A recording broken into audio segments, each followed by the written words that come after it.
баярлалаа. Намайг Арина гэдэг. Харин намайг даваа хөө. Хоёр аз жаргалын ярил цавралынхаа өмнөх 2 дугаараар өгөөмөр сэтгэл, дотоод сэтгэлийн амар амгалан байдал гээд илүү хүний сэтгэлийн дотоод аз жаргалын талаарх 2 сэдвээр ярилцлаа л та. Өнөөдрийн дугаараар бол амьдралд бүр илүү ойрхон бас маш чухал нэг сэдвийг сонгож авлаа. Энэ бол амьдрах орчин. Манай подкастын сонсогчдын ихэнх хувь нь Монгол улс, Улаанбаатар хотод ажиллаж амьдардаг. Гадаадын улс орнуудад амьдардаг хүмүүс ч бас байгаа. Тэгэхээр амьдрах газар орчноо зөв сонгох гэдэг бол бидний өдөр тутамдаа мэдрэх аз жаргал, амьдралын хэмнэлд шууд нөлөөлдөг зүйл. Тийм учраас амьдрах орчноо яаж бүрдүүлэх, хаана амьдрахаа, яаж сонгох талаар бодож үзвэл хэрэгтэй. Тийм судалгааны талаар та бүхэн танилцуулах гэж байна. Тийм тэгэхээр одоо энэ судалгаа болохоор судалгааных нь бүр нэр нь хөтөлбөрийн нэрч гэдэг юм уу те? Боломжийн төлөө нүүх гэдэг нэртэй байгаа. Moving to opportunities гэж байгаа байхгүй юу? Тийм тэгээд Америкийн засгийн газраас 1990-ад оны ихтер ерөнхийдөө мэдээж хэрэг төрөөс олвол бүх хүмүүсийнхаа амьдралын чанарыг сайжруулах талаар янз бүрийн арга хэмжээнүүдийг авч идэг. За тэгэл яаж хүүхдүүдийнхаа боловсролыг илүү чанартай хүргэх үү те халамжийнхаа бодлогыг яаж сайхан зөв болгох уу. За тэгээд өрхийн орлогыг яаж нэмэгдүүлэх үү. Бүх хүмүүсийг яаж ажил орлоготой амьдруулах уу гэл одоо төрийн одоо бодлого бол зөндөө олон янз байгаа. За тэгээд тэд нар нэг ийм сонирхолтой одоо таамаглал төвшүүлсэн юм байна л да. Ямар вэ гэхээр ядуу буруу орлого багтаа тийм дүүргээс ихэнх хүмүүс нь амьдарч байгаа өрхийн орлого нь өндөр 10-аас 10 хүртэлх хувь нь л зөвхөн ядуу буруу гэдэг хүснэгтэнд байгаа ч гэдэм үү те тэр дүүрэг рүү шилжиж сууршлаа гэхэд энэ бүх тэр боловсролын чанар сайжрах одоо нийгмийн эрүүл мэнд сайжрах те тухайн өрхийн орлого өндөрсөгч гэдэм үү ийм эерэг үр нөлөөлөл гарах нь гэдгийг судалж үзсэн байгаа. За ямар дүүрэгт амьдарч гэнэ үү? Тэрнээс хүний амьдралын чанар тийм. Тэгээ энэ аягүй сонирхолтой судалгаа байсан л да. Тэгээд бидний одоо яг залуу гэр бүлийн хувьд гэх юм бол мэдээж хэрэг анх удаа байр худалдаж авах тий. За тэгээ аль дүүрэгт хаана аль одоо барилгын компани ч гэдэм үү барьсан байрыг худалдаж авах уу гэж бид нэр баахан судалгаа хийдэг тий. За тэгэл тэрнийхээ дараа болохоор чинь за яг энэ хавьд ямархуу төрлийн хүмүүс амьдарч гин. За тэгээ ахиа дээрээс нь болохоор чинь хүүхдээ сургуульд оруулахад бас бид нэр ахиа л тэр судалгаануудыг бүгдийн ихнээс нь хийж эхэлдэг. За энэ сургуулийн соёл нь ямар вэ? За тэгэл цэцэрлэгт оруулахаас ахуулаад угаасаа яг иймэрхүү асуултуудыг байнга асууж эхэлсэн л дээ. Тийм болохоор энэ судалгааны тухай анх сонсоход бүр 92 онд анх энэ хөтөлбөрийг конгрессээр батлаад тэгэнгүүтээ одоо манайхаар бол барилга хот байгуулалтын яам нь хүмүүсийг орон сууцжуулах, өрхийг орон сууцжуулах тэгээд нийгмийн байдлыг одоо дэвшлүүлэх шиг нэг тиймэрхүү утгатай хууль батлаад тэгээд зарим хүмүүст одоо нөгөө түрээсээ орон сууц гэж Монгол толтын бас хөтөлбөр байгаа орлогод нийцсэн орон сууц эднэргээ те яг тэр хөтөлбөрийг арай жоохон шинэлэг маягаар явуулж үзсэн байгаа. За тийм тэгээ яасан бэ гэхээр түрээсийн одоо чинь орон сууцнд амьдрахтан зориулаад орлого багтаа өрхүүдэд төрөөс мөнгө өгдөг гэсэн байна л да. Одоо түрээсийн төлбөрийн гэсэн үг тодорхой хэмжээгээр халамж байдлаар тий. Тэгэхдээ тэднэрт ямар шаардлага тавьсан бэ гэхээр та нар одоо өөрсдийнхөө амьдардаг одоо энэ дүүрэгтээ биш харин бидний санал болгох дүүрэгт очиж амьдраа. Тэгээд тэд нар тэр дүүргүүдээ болохоор чинь тэд нар яаж гаргаж ирсэн бэ гэхээр нийт тэр дүүрэгт амьдарч байгаа хүн амын зөвхөн 10% нь л ядуу буруу гэж одоо ялгагдчихж байгаа юм тогтоож байгаа. Тийм. Тэгэхээр чинь ер нь бол нийтээрээ дунд болон тэрнээс дээш амжиргааны төвшнөө тий тэр газар л тэр хүмүүсийг нүү гэдэг тийм шаардлага тавьсан юм байна. Тэгээ хэрвээ зөвшөөрөх юм бол бид нар та бүхэнд одоо энэ мөнгөийг чи өгье. Орон сууцны чинь төлбөрүүдийг төлье тий. За тэгээд энэ дээр ингээд нэг юм өөрчлөлт гарч ирэх нь гэдгийг нэлээд удаан судалсан байгаа. Тэгээ гол нь нөгөө хүмүүсийг сайн дураараа тэр хөтөлбөрт нь хамрагдаж нүүх нү гэдгийг бас анзаарч харсан юм байна л та тий. Тэгээд тэрний үр дүнд болохоор ч ихэнх хүмүүс нь санал тавьсан хүмүүсийн талаас бага хувь нь гэж байгаа байхгүй юу. Тэгэхээр айгүй цөөхөн хүн нүүе шийдвэр гаргасан байна. Сайн юм тий. Одоо өөрөөр хэлбэл илүү тийм орлого сайтай хүмүүстэй хамт нэг дүүрэг рүү нүүж амьдрах нь штэ. Тэгээд тэрнийх нь түрээс байрныхын зардлыг засгийн газар нь төлж өгөө гэд ийм санал тавьж байхад зарим хүмүүс болохоор зөвшөөрөөгүй юм шүү дээ, тий. Ер нь бол зөвшөөрөөгүй айгүй их байгаа. За тэгээд энийг болохоор чи эдгээр ийм 5 хот дээр хэрэгжүүлж үзсэн юм байна л да. 5 томоохон хотууд дээр хэрэгжүүлж үзсэн байгаа. За тэгээд гол нь энэнийхээ үр дүнгийг харж агаад хэрвээ энэ яг өөрсдийнх нь таамаглаж байгаа шиг боловсрол, өрхийн орлого, тэгээ ахаад хүүхдүүдийн сургалтын амжилтанд хэрвээ нөлөөлж явах юм бол бүх орон даяар хэрэгжүүлээл гэдэг тийм хүлээлттэй байсан юм байна. Тэгсэн чинь харин хамгийн сонирхолтой юм нь юу гарсан бэ гэхээр эдгээр ингээ 94 оноос хойш энэ хөтөлбөрийг хэрэгжүүлж эхлээд тэгээд нэг 3-4 жил болол нэг дүгнэж үзээл те. Тэгээд ахаад нэг хэдэн жил болол дүгнэж үзээл ингээл явж байхад нь ерөөсөө өөрсдийнх нь хүсэж хүлээж исэн үр дүн гараагүй. Ерөөсөө гараагүй юм байна. Тэгээд хамгийн ихнийхээ жоохон томоохон үр дүнгээ яаж харсан бэ гэхээр 2008 онд судалгаа хийж үзчихэ. Датагаа нэлээд сайн цуглуулж авч байгаад. Чинь 10 хэдэн жилийн дараа гэсэн үг вэ? 94 онд хэрэгэл 14 жилийн дараа тооцоогоо дахиад нэг аягүй сайн судалж үзсэн байна тий. Тийм. За тэгээ датагаа цуглуулад тэгээ тэрэн дээрээ ингээд харсан чинь хамаагүй сайжрна дээрд нь гэж тооцчихсан таамаглалууд дээр нь ямар ч өөрчлөлт илрээгүй. Одоо сая түрүүнд дурдсан. Харин ерөөсөө бүр огт санаанд нь орж байгаагүй нөхцөл байдлууд дээр сайжирсан нөлөөлсөн байгаа үр дүнгууд харагдсан юм байна. Тэгсэн чинь тэрний нэг жишээ нь гэх юм бол нүүсэн нь хөвгүүдийг бодох юм бол охтуудад маш сайнаар нөлөөлсөн. За. Тэрийг тэгэж бол тэд нар оросоо эрэгтэй хүүхдэд яаж нөлөөлөх үү, эмэгтэй хүүхдэд яаж нөлөөлөх үү гэдэг дээр ийм өөрчлөлттэй үр дүн гарна гэж ерөөсөө тэд нар тооцоогүй. Тийм. Тэгсэн чинь тийм юм гарсан юм байна. Ахаад нүүсэн өрхийн аав ээжүүдийн ерөнхий эрүүл мэнд нь сайжирсан. За. Тийм. Тэгэхээр чи стрессгүй тий арай жоохон тайван амгалан тийм газар очиход хүний эрүүл мэнд бол ерөнхий дүр зургаараа бол өвдөхгүй байх магадлал ер нь жоох их юм байна гэдэг дүр зураг харагдаад байгаа. Тийм байна тий. За тэгээд өшөө бас нэг сони юм нь юу вэ гэхээр чихрийн шижин болон жингийн илүүдэлд эергээр нөлөөлсөн үр дүн гарсан. Тэгэхээр өөрөөр хэлбэл хооллолт илүү эрүүл болсон гэсэн үг ба шүү дээ тий. Тийм. Тэгээ бас энэ үүн дээр бол бас зөвхөн биеийн ерөнхий эрүүл мэндээс гадна депресс, стресс тэгээ бүр нөгөө нэг удаан хугацааны сэтгэл гутрал гэдэг нэг тиймэрхүү сэтгэл зүйн өвчнүүдэд бол өвчнүүдийн өвчлөл нэлээд бага харагдсан. Бусад одоо нөгөө хуучин газар амьдарч байгаа өрхүүдтэй харьцуулбал.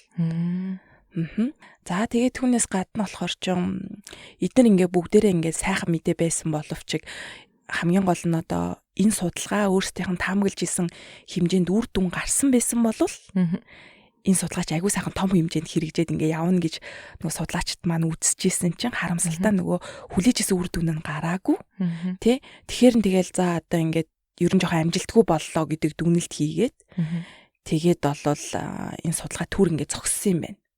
Тий. За тэгсэн чинь нэг хэдэн жилийн дараа бүр их сонирхолтой юм болжээ. Тий. Тэгээ энэ судалгаа ингээ зогссон ингээ байжсэн чинь Харвардын эдийн засгийн ухааны профессорууд болох Раж Чети бас Натанел Хендрин гэд хоёр эдийн засгийн профессорууд байгаа.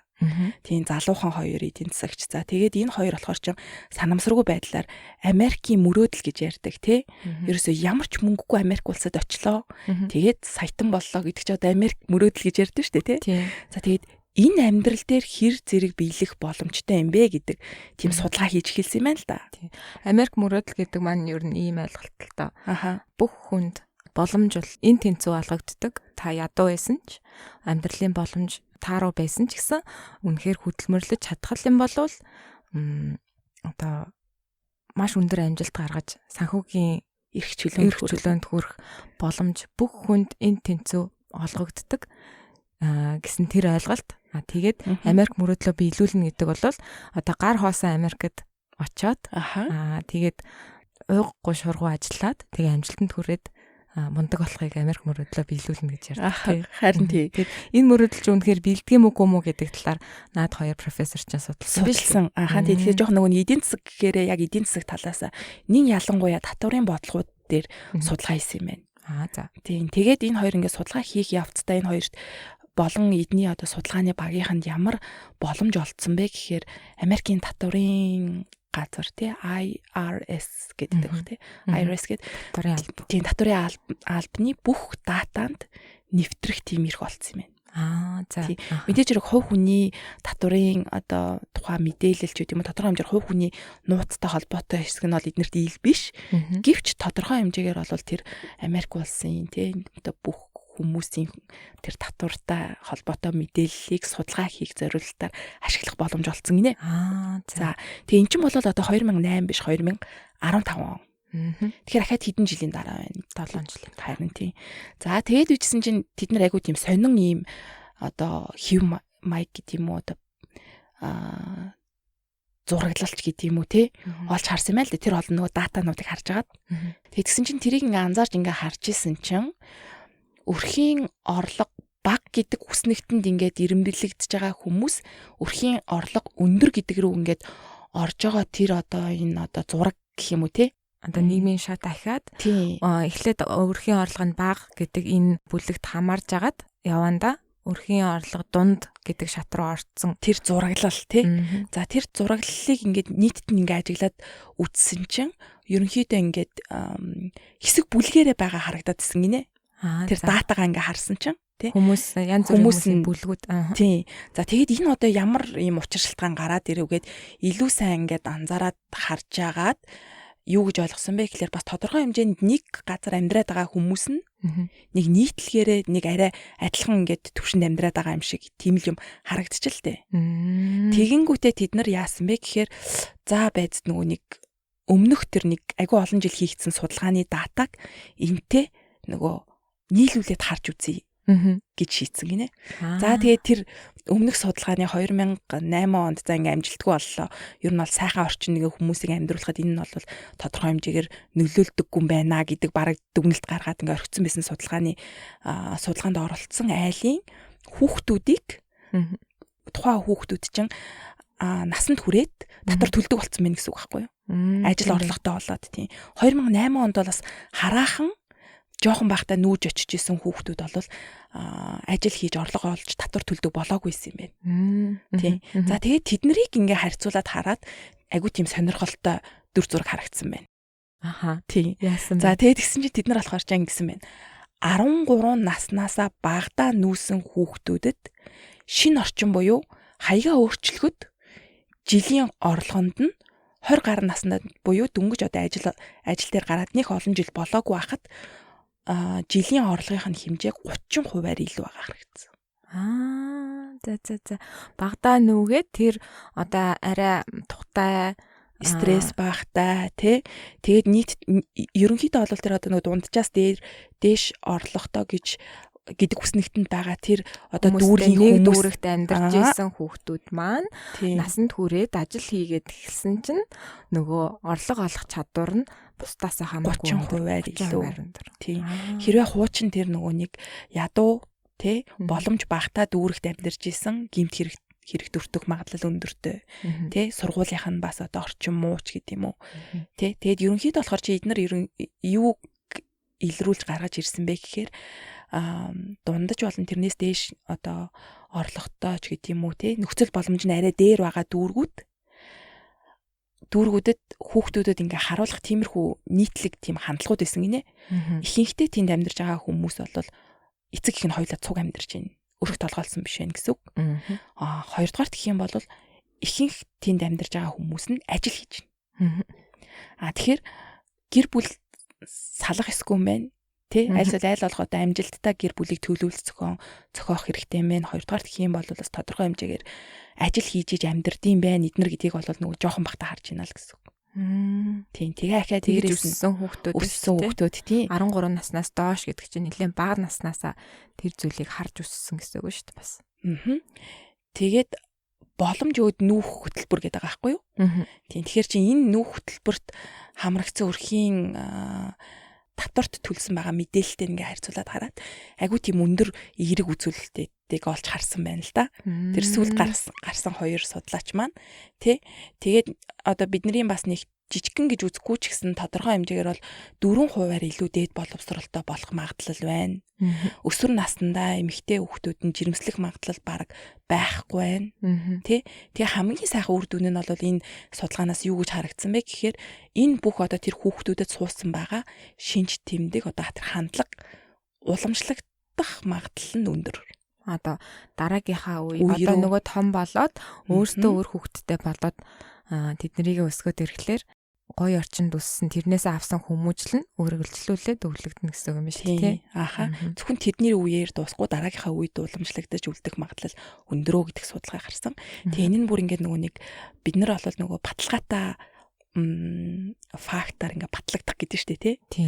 Нотлогдох тий. Тэгж нотлогдсон учраас 19 оны 8 сард Конгресс яг энэ маягийн хөтөлбөрийг Америкийн бүх том хотууд болон ер нь мужууд одоо аваад иймэрхүү хөтөлбөрүүд хэрэгжүүлэх хэрэгтэй гэдэг тийм зөвлөмж гаргасан юм байна. Тийм энэ нь бол энэ 90 оноос эхлээд 92 онд анх нөгөө туршилт судалгаа хийж хөтөлбөр хэрэгжүүлж эхэлсэн хүмүүсийн хувьд бол хамгийн том амжилт нь. Ааха. Тэгэхээр бид нөгөө ярьсан шүү дээ 8 онд болохоор энэ ер нь жоохон амжилтгүй болчихжээ гэд судалгаагаа зогсоочихсан байсан чинь яг үндэ арай эрт дүгнэлтээ гаргацсан. Харин тэр хөтөлбөрийн чинь үр дүн нь бүр нэлээд хэдэн жилийн дараа 15 онд яг бодит байдал дээр харагдаж эхэлсэн юм биш үү тий.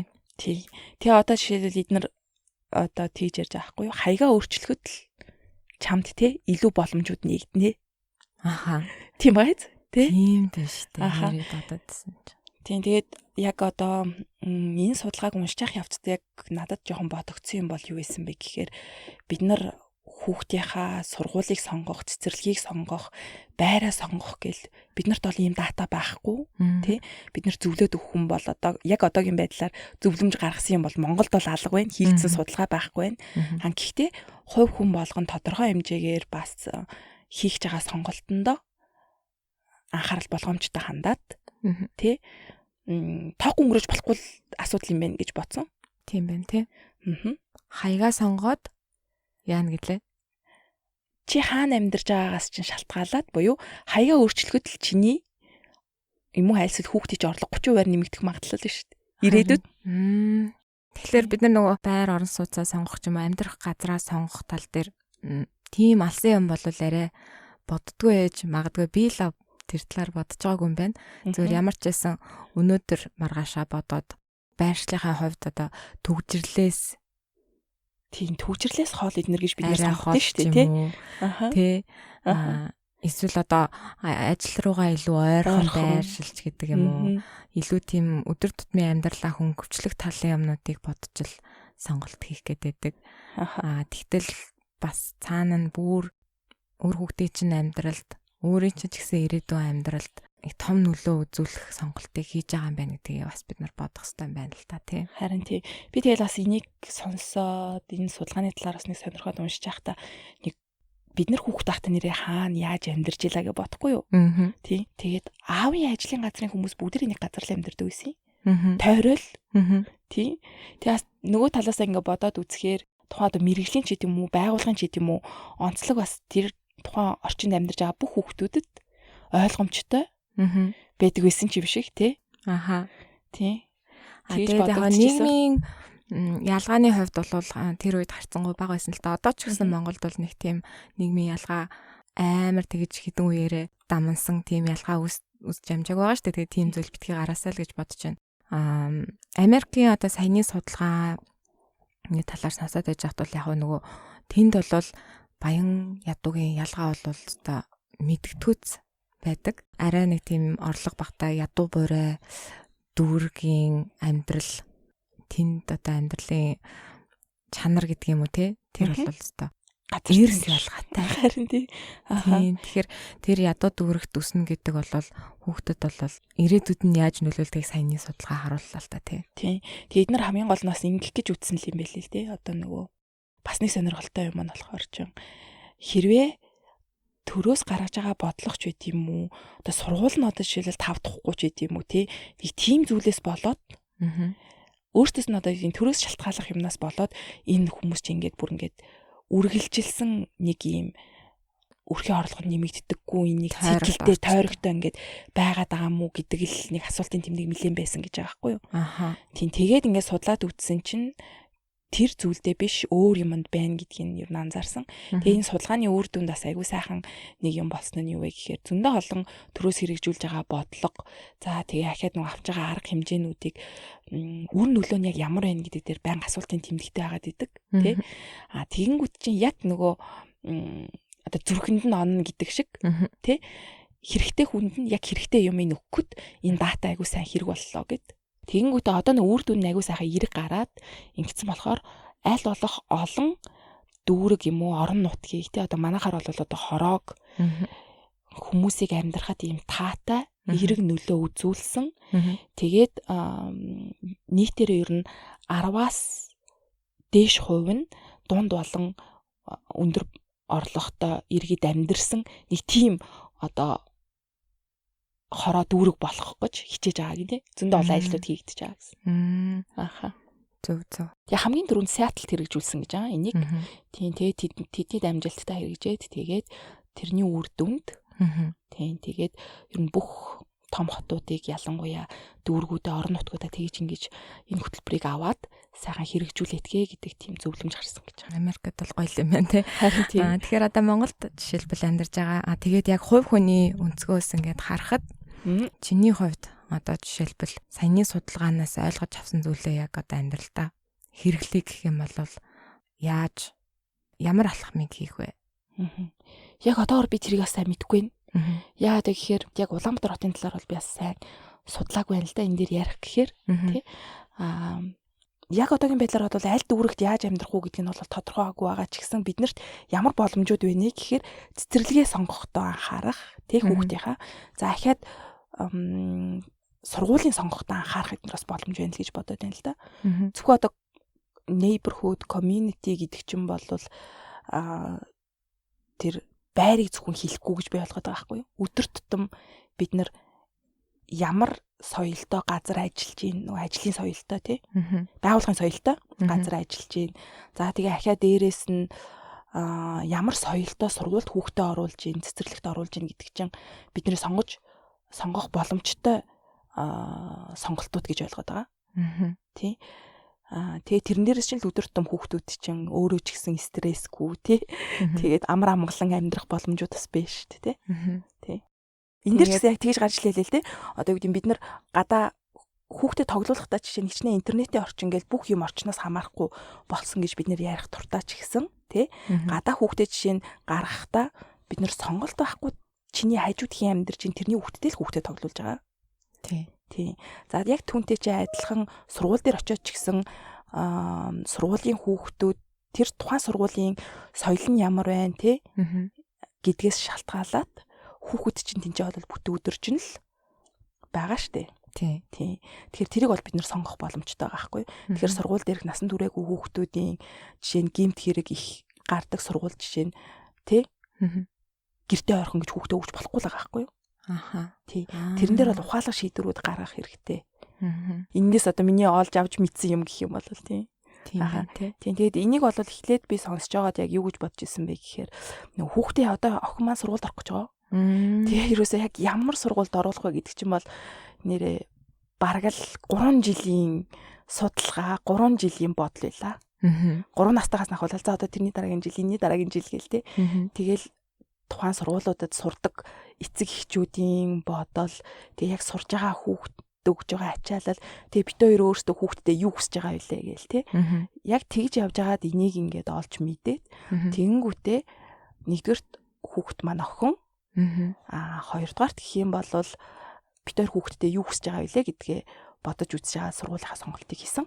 Тэгэхээр хамгийн ойрхон сургууль ч юм уу тэр мэрийг биш тий. Бодож байгаад одоо нөгөө сургуулийн соёл хүүхдийнхээ ирээдүйн төлөө бодож байгаа аав ээжийн хувьд төлөвлөж байгаа зүйлүүд тий. Энэ болгоныгаа бодож байгаа сургуулиас сонгож байгаа юм шүү дээ тий. Тэгээд өнөө маргааштай замдж ахын төгжирж сургуулиас хөргөж өгч авах бол асуудал биш гэж үзэж байгаа. Тий. Аха. Яа тэгэхээр энэ судалгаан дээр ч гэсэн зөндөө сайн одоо бит хоёрын бас бодож исэн юмнууд тодорхой гарч ийн л да. 13-аас дээш насны хүүхдүүдэд ерөөсөө тэр сайхан таад орчин чинь нөлөөлөг байгаа байхгүй юу? Тэгэхээр бүр багасаа юм шүү дээ, тий. Тийм. Тэгээд дөрөв мөрөвтөөдөө жишээ нь очсон байгаа хүүхдүүдэд аягүй сайхан хэрэг нөлөө үзүүлсэн байгаа. Тэгэхээр чин ерөөсөө одоо юу гэм бага анги нь бол хэрэггүй ч юм уу цэцэрлэгийн боловсрол хэрэггүй тий. Тэгээ том болоод ирэхээр нь гэдэг хандлага байдаг л да. Тэр аягүй буруу юм байна гэж бодсон. Ер нь багасаа л явж байгаа цэцэрлэгийнхэн чанар, явж байгаа сургуулийнхын чанар тэр нь хүмүүжлэлт нь илүү нөлөөлөх нь шүү дээ, тий. Том болоод одоо мундаг ихтэй сургуульд сурчих байх гэдгээсээ илүү. Ааха. Зөв. Тэрний энэ судалгаа харжсан батлагдаж гарч ирж ийн л гэж ойлгоод байгаа. Тийм байна. Хэрвээ шинээр одоо байр өөрөө амьдрах газраа сонгох гэж байгаа. Залуучууд байх юм бол тэднэрт энэ судалгаан дээр үндэслээд ямар нэгэн одоо хэрэгтэй дүгнэлт ч юм уу гаргах болохоор байна уу? Энэ дээр угсаа яг гарсан байгаа юм нь юу вэ нэ гэхээр одоо статистикийн мэдээлэлч биднэрт айгүй нөгөө нээлттэй байгаа. Тэгэхээр нэгдүгээр дүүргээ бодох хэрэгтэй мэн гэж бодсон ш. Тий. Энд чинь бол яг нийтлэг өгсөн байгаа юм. Чиний амьдарч байгаа дүүрэг ч гэдэм үү, орон нутаг ч гэдэм үү. Одоо бүр баг нэгжээрээ ярих юм бол хороо үсттэй тий. Тий хороо. Тий. Хорооны чинь нийт хүн амын 10-аас за максимум нь 10% нь л бага орлоготой иргэд байвал зүгээр юм болов гэж ойлгосон. Нийтлэг ер нь зүгээр нөгөө хөдөлмөр эрхэлдэг. Ажил эрхэлдэг хүмүүс нийтээр амьдардаг газар байвал зүгээр аа. Тэрийг чинь харж өснө гэдэг байгаа байхгүй хүүхдүүд чинь. Тийм байна. Тийм. Өглөөсөө хүмүүс ажилдаа явдаг. Тийм. Тэгжиж хөдөлмөрлөж амьдардаг. Тийм. Тэрийг ерөөсөө л харж өснө гэдэг байхгүй юу? Тэгээ бас нэг сонирхолтой судалгаан дээрс тэгж гардаг штэ тий нөгөө гэртээ биш ажил хийдэг ээжүүдийн хүүхдүүд илүү бас нөгөө амжилттай амьдардаг ч илүү нэг тийм юм яваад байна. Бас тэгж үлэрлэх хэрэгтэй муу л гэж ойлгосон ер нь бол. Зөв. Ер нь тэгэл хүүхдийг өсөж яхад хар багаас нь ингээл өглөө асаал аав ээж нь ажилдаа явдаг өөрөө хариуцсан ажил буюу цэцэрлэгтээ явдаг тий. Тэр нэг хүмүүжил байх хэрэг чухал юм байна тий. Тэгээд тэрнээс гадна зөвхөн аав ээжээс нь гадна ойр тойронд нь нүдэнд нь харагдаж байгаа хүмүүс бүгдээрээ ажил эрхлээд тий. Тийг нэг агуу сонирхолтой судалгаа байгаа биз тий. Би бүр амар гайхсан шүү дээ. Ийм байд штэ. Хүмүүс ингээд ядруухан буурайхан амьдарч ялла гэж бодоход тэр хүнээс өөрөөс нь шалтгаалаад байна. Өөрөө л одоо тий арчаагүйдээ ч юм уу тэр гэр бүл өөрөө л одоо хангалттай хичээл зүтгэл гаргаагүйдээ ч юм уу ядруухан байгаа гэж ойлгох одоо гаднаас нь хараад ч юм уу дүгнэх боломж байгаа. Тэгтэл тэр айл маань тийм ядруухан газар байж байгаа бол тэрнээсээ болоод тийм амьдралынх нь төвшин дээшлэхгүй олон үеэрээ явчих бас боломж байгаа. Магадлал тийм байгаа гэдгийг тэр нөхцөл байдлаасаа гарахын тулд амьдрах орчноо өөрчлөх шаардлагатай юм байна. Тэрний төлөө хөдөлмөрлөх хэрэгтэй байна гэдэг бас нэг тийм дүгнэлт гаргаж болж байна шүү дээ, тийм байна. Тэгэд энэ одоо нөгөө нэг судалгаа маань өөрөөс яг тэгж хэлж байгаа. Хаягаа солиод чамд боломж чинь илүү нээлттэй болж ирэх үү гэдэг асуултанд хариулъягээд тэгсэн чинь тийм байна гэж гарч. За сонирхолтой судалгаа танилцуулсан даа бүхэдэ баярлалаа. Нилээ юм бодогдууллаа шүү сүүлрүүгээр яриад байсан чинь. Харин тий. Гиснээс нэрээ ойрд манай подкастыг сонсдог хүмүүсийн тоо нилээд өсөд байгаа. Facebook, Instagram дээр ч гэсэн дагагчдын маань тоо нэмэгдээд байгаа. Яг нэг их олон биш л тэгтээ бас өсөд байгаа. Тэгээд та хэдтэй баярлалаа. Сонсогчдод бүгдд нь баярлалаа. Сонсогчдод сонирхолтой байх болов уу гэдэг үднэс бит хоёр нэг санаачлаг гаргаж байгаа юм. Аз жаргалын эрэлт цуврал маань 2 дугаар сарын 18-нд сүүлийн буюу 12 дахь дугаараа гаргана. Тэгээд аз жаргалын эрэлт цуврал дууссаны дараа болохоор бид хоёр дахиад нэг өөр үндсэн сэдэв сонгож аваад подкастныхаа 2 дахь цуврал буюу 2 дугаар сизныг эхлүүлнэ. Тэгэхээр эхний цувралынхаа финалийн 12 дахь дугаараар сонсогчдоос ирсэн асуултуудад бид хоёр хариулах юм бол сонирхолтой болно гэж бодсон. Тэгээд энэ нь одоо юу гэсэн үг гэхээр сонсогч та финалийн дугаарт маань зориулаад бид хоёрт асуулт илгээж болно гэсэн үг. Ямар ч асуулт байсан болно. Манай подкастын тухай ч юм уу, бид хоёрын ярьсан сэдвүүдийн тухай ч юм уу, эсвэл бид хоёрын өөрсдийн тухай ч юм уу нухацтай асуулт байсан ч болно, эсвэл хөвгчлөлтэй асуулт байсан ч болно. Тэгээд бид нарт асуултуудаа илгээгээрэй. Бид хоёр 12 дахь дугаараараа асуултуудад нь хариулнаа. Хэрвээ асуулт байх юм бол бид хоёрт имэйл бичээрэй. Эсвэл авокадотой талахын Facebook хуудсанд хандаж мессеж бичиж болно. Манай имэйл хаягийг энэ дугаарынхаа товч танилцуулга дээрээс хараарай. Өнөөдрийн дугаараар бидэнтэй хамт байсан сонсогч танд баярлалаа. Хэрвээ энэ дугаар танд таалагдсан бол та манай подкастыг subscribe хийгээрэй. Мөн найзуудаа авокадотой талахыг санал болгоорой. Подкаст сонсдог бүх аппуудаар биднийг олж болно. Монгол хэлээрээ бичнэ. Бас Facebook, Instagram, YouTube дээр авокадотой талах подкастыг дагахаа битгий мартаарай. Дараагийн дугаараар иргэд уулзцгаая. Баяртай. Баяртай.